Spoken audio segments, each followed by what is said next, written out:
एक कौवा एक वन में रहा करता था। उसे कोई कष्ट नहीं था और वह अपने जीवन से पूरी तरह संतुष्ट था। एक दिन उड़ते हुए वह एक सरोवर के किनारे पहुंचा। वहां उसने एक उजले सफेद हंस को तैरते हुए देखा। उसे देखकर वह सोचने लगा, यह हंस कितना सौभाग्यशाली है जो इतना सफेद और सुंदर है। इधर मुझे देखो, मैं कितना काला और बदसूरत हूं। यह हंस अवश्य इस दुनिया का सबसे खुश पक्षी होगा। वह हंस के पास गया और अपने मन की बात उसे बता दी। सुनकर हंस बोला, नहीं मित्र, वास्तव में ऐसा नहीं है। पहले मैं भी सोचा करता था कि मैं इस दुनिया का सबसे सुंदर पक्षी हूं, इसलिए बहुत सुखी और खुश था। लेकिन एक दिन मैंने तोते को देखा, जिसके पास दो रंगों की अनोखी छटा है। उसके बाद से मुझे यकीन है कि वही दुनिया का सबसे सुंदर और खुश पक्षी है। हंस की बात सुनने के बाद कौवा तोते के पास गया और उससे पूछा कि क्या वह दुनिया का सबसे खुश पक्षी है। तोते ने उत्तर दिया, मैं बहुत ही खुशगवार जीवन व्यतीत कर रहा था जब तक मैंने मोर को नहीं देखा था, किंतु अब मुझे लगता है कि मोर से सुंदर तो कोई हो ही नहीं सकता, इसलिए वही दुनिया का सबसे सुखी और खुश पक्षी है। इसके बाद कौवा मोर की खोज में निकला। उड़ते उड़ते वह एक चिड़ियाघर पहुंचा। वहां उसने देखा कि मोर एक पिंजरे में बंद है और उसे देखने के लिए बहुत सारे लोग जमा हैं। सभी मोर की बहुत सराहना कर रहे थे।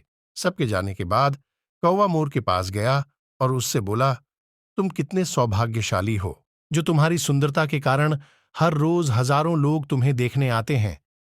मुझे तो लोग अपने आसपास भी फटकने नहीं देते और देखते ही भगा देते हैं। तुम इस दुनिया के सबसे खुश पक्षी हो ना। कौवे की बात सुनकर मोर उदास हो गया। वह बोला, मित्र, मुझे भी अपनी सुंदरता पर बड़ा गुमान था। मैं सोचा करता था कि मैं इस दुनिया का क्या, बल्कि इस पूरे ब्रह्मांड का सबसे सुंदर पक्षी हूं, इसलिए खुश भी बहुत था। लेकिन मेरी यही सुंदरता मेरी शत्रु बन गई है और मैं इस चिड़ियाघर में बंद हूं। यहां आने के बाद इस पूरे चिड़ियाघर का अच्छी तरह मुआयना करने के बाद मैं इस नतीजे पर पहुंचा हूं कि कौवा ही एक ऐसा पक्षी है जो यहां कैद नहीं है।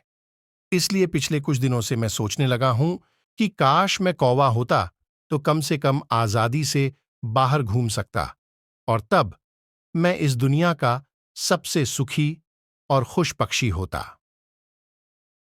शिक्षा। हम हमेशा दूसरों को देखकर व्यर्थ ही स्वयं की तुलना उनसे करने लगते हैं और दुखी हो जाते हैं। भगवान ने सबको अलग बनाया है और अलग गुण दिए हैं। हम उसका महत्व नहीं समझते और दुख के चक्र में फंस जाते हैं। इसलिए दूसरों के पास जो है उसे देखकर जलने की बजाय हमें हमारे पास जो है उसके साथ खुश रहना सीखना चाहिए। खुशी बाहर ढूंढने से नहीं मिलती, वह तो हमारे अंदर ही छिपी हुई होती है। इस चैनल को सब्सक्राइब करें और अपने दोस्तों और रिश्तेदार तक जरूर शेयर करना जी।